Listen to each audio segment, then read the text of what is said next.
And they that be wise shall shine as the brightness of the firmament, and they that turn many to righteousness as the stars forever and ever.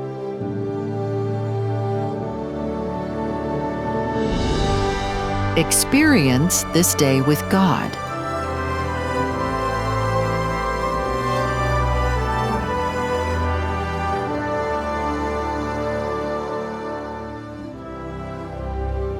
Christ's crowning miracle, May 20th. Much people of the Jews therefore knew that he was there, and they came not for Jesus' sake only, but that they might see Lazarus also, whom he had raised from the dead. John 12:9. The feast at Simon's house brought many of the Jews together, for they knew Christ was there. And they came not only to see Jesus, but Lazarus, whom he had raised from the dead. The raising of Lazarus was the crowning miracle of Christ's life. The last test had been given to the Jewish nation.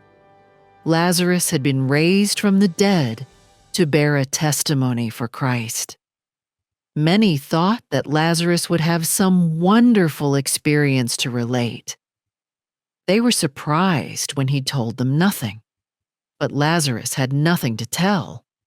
The pen of inspiration has given light upon this subject. The dead know not anything. Their love and their hatred is now perished. But Lazarus had a wonderful testimony to bear in regard to the work of Christ. He was a living testimonial of divine power.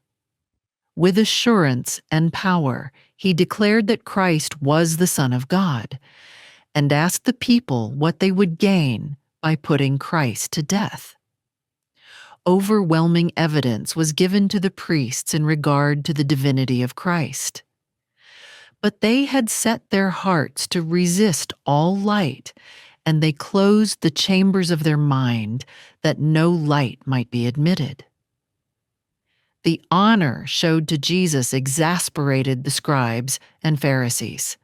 They consulted that they might also put Lazarus to death, because that by reason of him many of the Jews went away and believed on Jesus. The testimony of Lazarus was so clear and convincing that the priests could not resist its argument. Therefore, they laid their plans to put Lazarus to death. They purposed to remove Lazarus secretly, and thus less publicity would be given to Christ's death.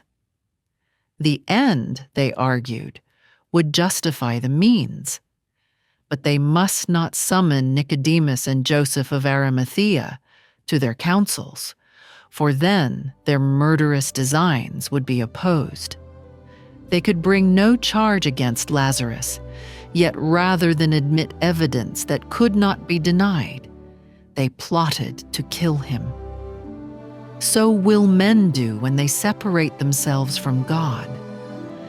When unbelief once takes possession of the mind, the heart is hardened, and no power can soften it.